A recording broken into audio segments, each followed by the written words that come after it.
All right, everyone. Good morning, good afternoon, or good evening, whatever time it is, wherever in this vast world it is that you may or may not happen to be. Welcome once more to another live stream of Alexandra Mayers Live, page by page reading and commentary of the modern English version of the Bible. First and foremost, Merry Christmas, everyone. I know it's technically where some of you are out there the day after Christmas. But still, Merry Christmas because I consider it Christmas until around January 7th. Had a long day today. I think I'm back in workaholic mode, which is not a bad thing. Not at all. I feel like I felt the energy of my dad intensely today. I also, when it comes to a bit of online activism that I do, I'm covering a certain situation that's very hard for me to cover because it revolves around the issues of narcissistic parents who psychologically and spiritually abuse their children. In this case, a mother who, for many years, has abused her daughter. And at this stage, in her daughter's most imperative, most heavy time of need, her mother seems to have completely abandoned her. And even though this woman, who is this mother's daughter in question, is an adult, from my perspective, when you're a parent, you are a parent to your child until the day that you pass.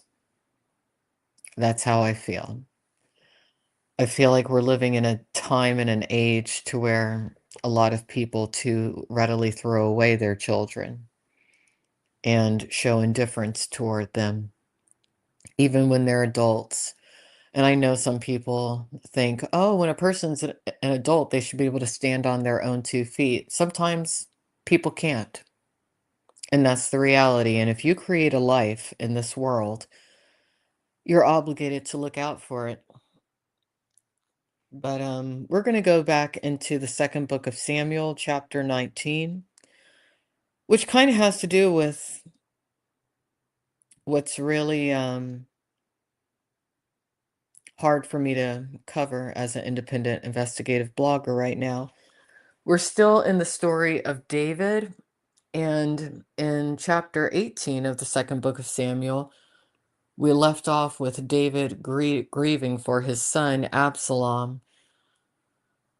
And some people would look at the situation and think, why did David even care? Because Absalom turned on his father, meaning David, and was leading legions of people to try to murder or kill his father, right?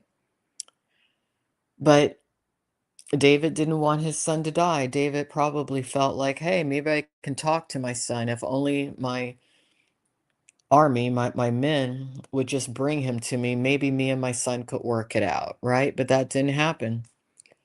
There were too many people around David, and they'd come to the consensus that David needed to be out of it, and they went ahead and they killed Absalom without David's consent. So today we are going to learn about how David felt after the death of his son. So I hope all of you again did have a really good Merry Christmas. I hope all of you have a good holiday season. I hope that all of you have a wonderful and prosperous new year.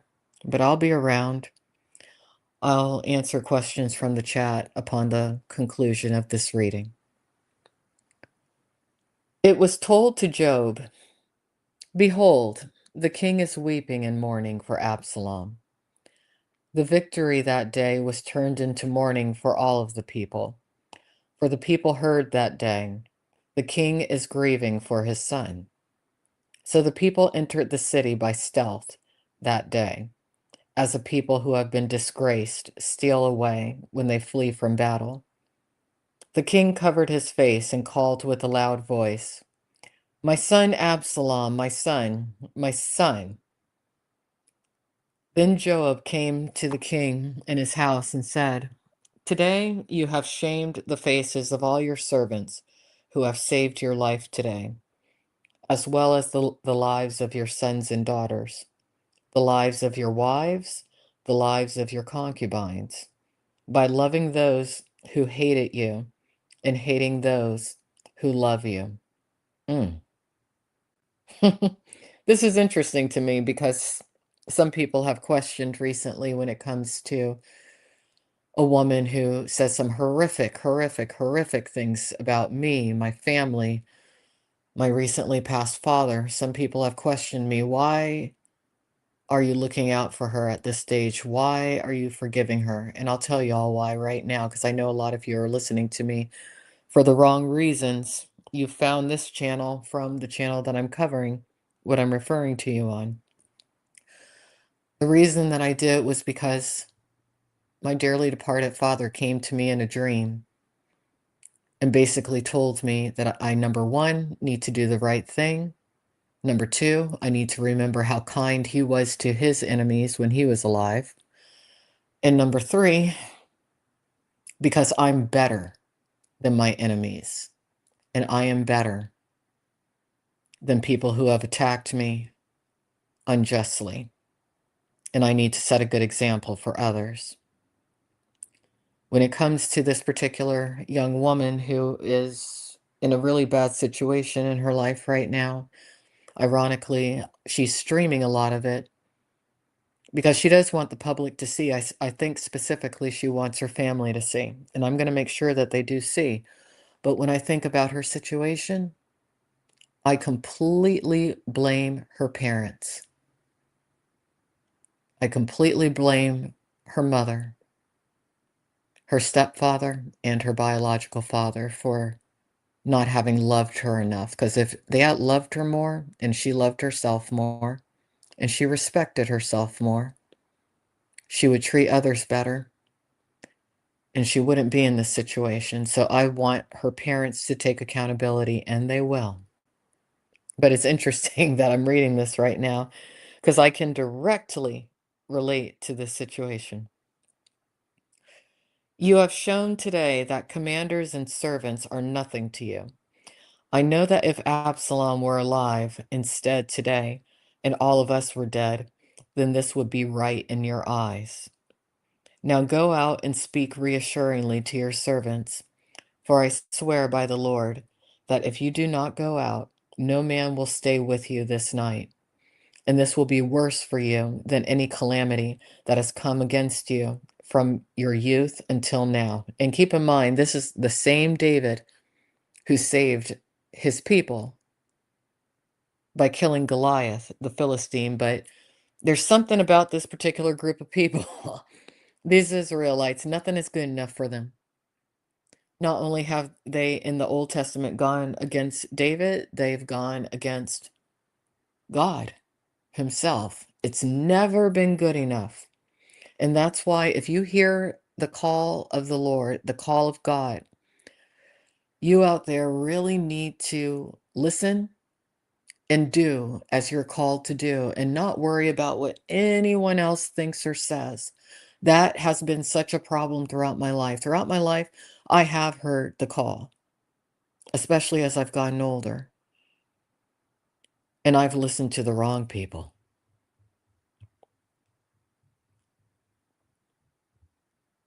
And it doesn't matter. I don't care what anyone else thinks or says at this stage. I'm doing what I feel I should do so I can be the best version of myself and so that I can make this world a better place. And I wish more people would do that. So the king arose and took his seat in the gate, and the people were all told, "Behold, the king sitting in the gate."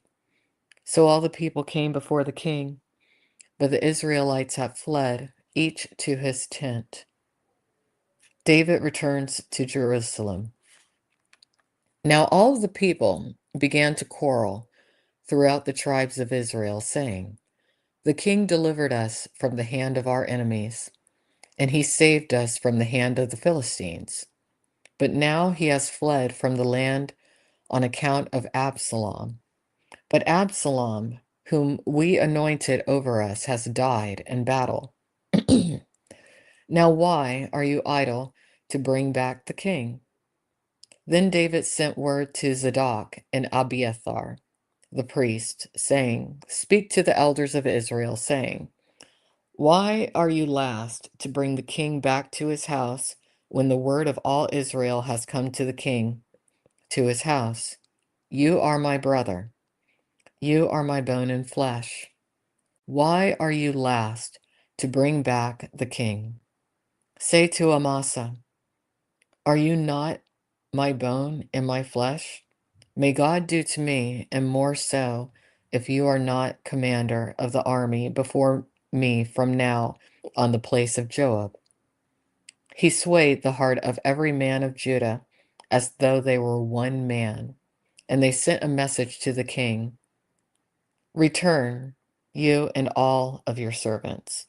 So the king returned and came as far as the Jordan, and Judah came to Gilgal to meet the king and bring the king across the Jordan. Shimei, the son of Gera, the Benjamite, who was from Bahurim, hastened to go down to the men of Judah to meet King David. With him were 1,000 men from Benjamin, and Ziba, the servant of the house of Saul, with his 15 sons and 20 servants, rushed down to the Jordan before the king. They crossed the ford to bring the household of the king across, and to do what was pleasing in his eyes. Shammai, and it might be pronounced Shimei, I'm not sure. Shammai, the son of Gera, fell before the king as he was crossing the Jordan. And he said to the king, do not regard me as guilty, my lord, or remember how your servant went astray the day when my lord the king went out from Jerusalem. May the king not take it to heart, for your servant knows that I have sinned. Therefore, behold, I have come this day, first from all of the house of Joseph, to go down to meet my lord the king. Abishai, the son of Zeruiah, answered, shall not Shammai be put to death for this, because he cursed the anointed of the Lord? David said, what do you sons of Zeruiah have against me, that you should become an adversary to me today? Should any man in Israel be put to death today? For do I not know that today I am king over Israel? The king said to Shammai, you will not die. The king gave him his oath. Then Mephibosheth, the son of Saul, went down to meet the king. He had neither dressed his feet nor trimmed his mustache, nor washed his clothes from the day the king left until the day he came back in peace.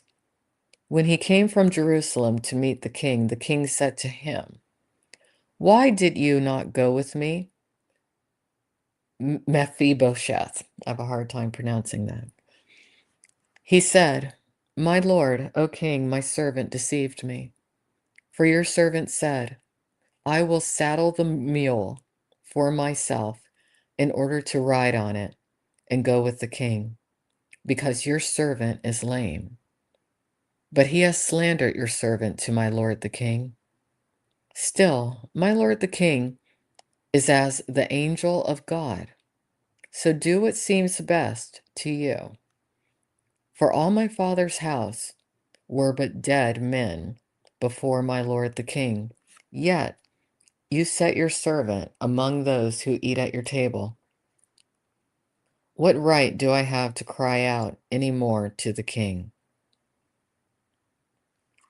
The king said to him, why do you still speak of your affairs? I say that you and Ziba shall divide the field.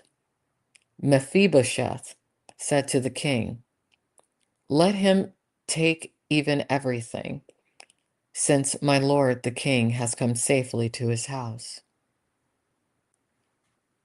Now Barzillai, the Gileadite, or Gileadite, had come down from Rogelim in order to see the king across the Jordan. Barzillai was very old, 80 years old, but he sustained the king during his stay in Mahanaim. for he was a very rich man. The king said to Barzillai, "Cross over with me, and I will sustain you with me in Jerusalem." Barzillai said to the king, "How many days are left in my life that I should go up with the king to Jerusalem? I am now 80 years old.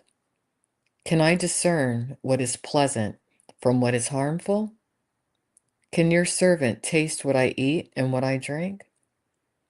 Can I still hear the voices of men and women who sing? Why, then, should your servant be a burden to my lord the king? Your servant is merely crossing over the Jordan with the king. Why should the king repay me with this reward? Now allow your servant to return, that I may die in my own city with the grave of my father and my mother. But here is your servant, Kimham. He will cross over with my lord the king. Do for him what seems best to you." The king said, "Kimham will cross over with me, and I will do for him what seems best to you. Whatever you require of me, I will do for you." All of the people crossed over the Jordan, and when the king had crossed over, the king kissed Barzillai and blessed him, and he returned to his own place. The king passed on Gilgal, and Kimham went on with him. All of the people of Judah and half of the people of Israel passed on with the king.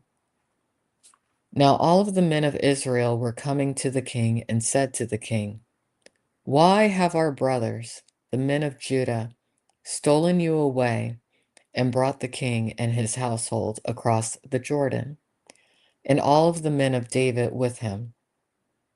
All of the men of Judah answered the men of Israel, "Because the king is our close relative.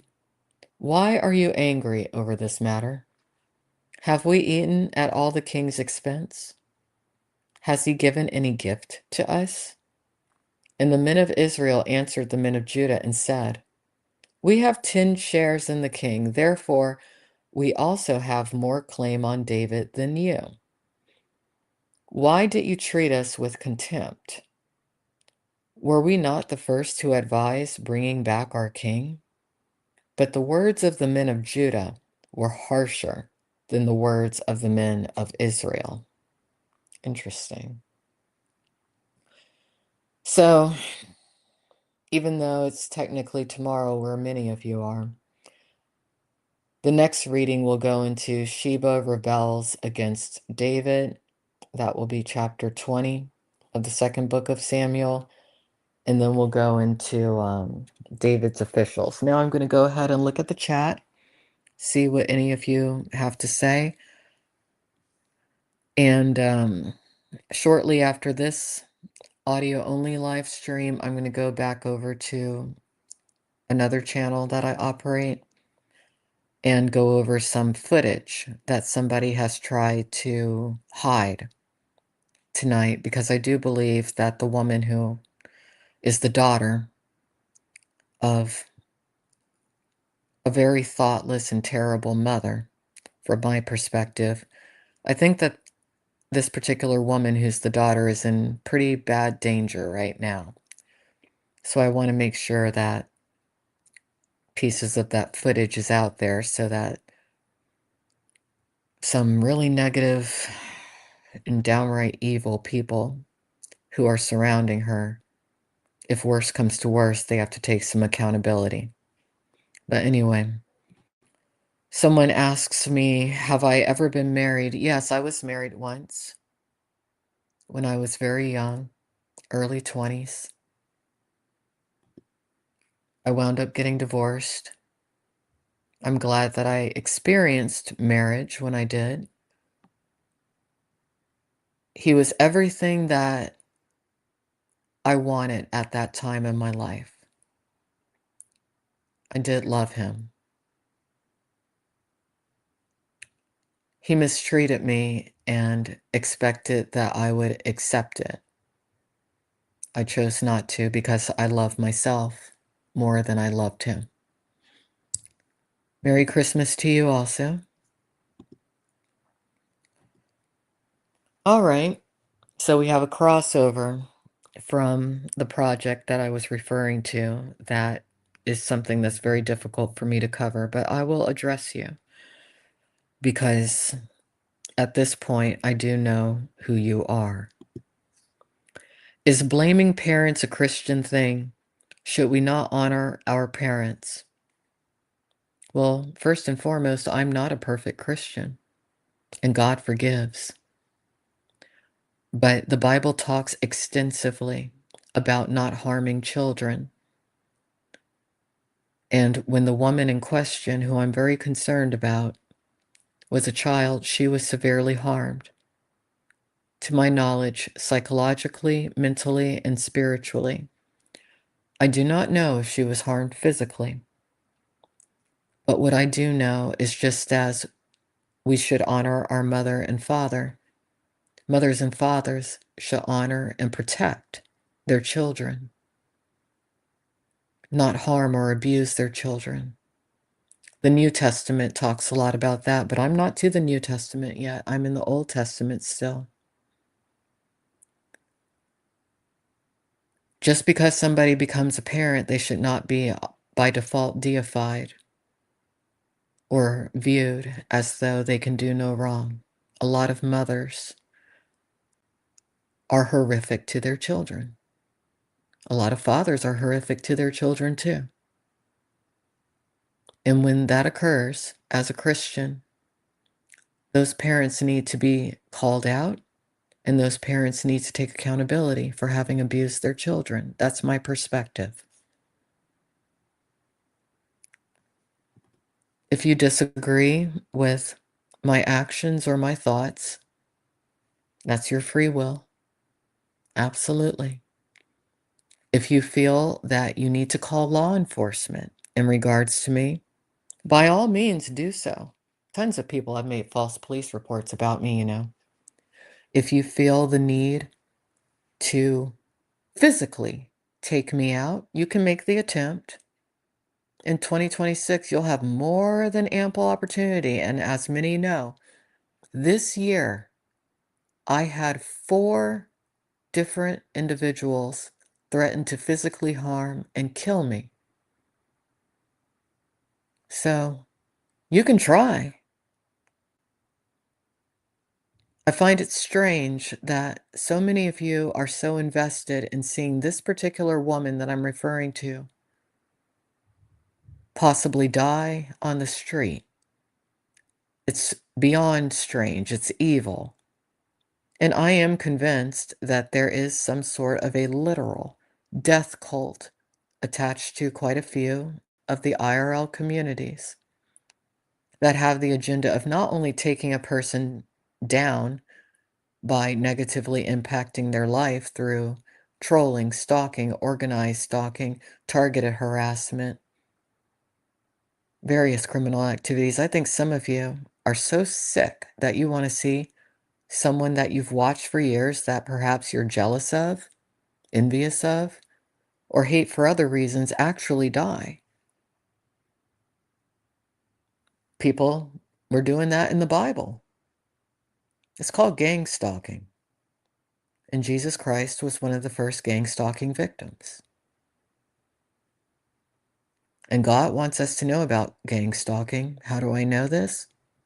If that wasn't the case, Christianity wouldn't be such a big thing, would it? So, I know that I scare a lot of people because I'm talking about parents having to take accountability. And there's a ton of parents in this world who think, I shouldn't be questioned. I'm a parent. Well, being a parent, when it comes to the physicality of creating a life, that is a super duper easy thing to do. Anyone can do it who has the biological equipment to do it. If that was not the case, there would not be, how many people are on this planet right now? About 7 billion? But it takes a very special individual to successfully raise a healthy human being, which is why I do think that there needs to be more legislation passed. I mean, if I was dictator of the world, there would have to be a license to conceive, and there would have to be a license to raise a child. But I most likely will never become dictator of the world. But I am within my rights to put my opinion out there. It's called First Amendment, freedom of speech. Last time I checked, even on United States currency, it says, "In God we trust." So I have a feeling that the First Amendment and freedom of speech was inspired in part by God.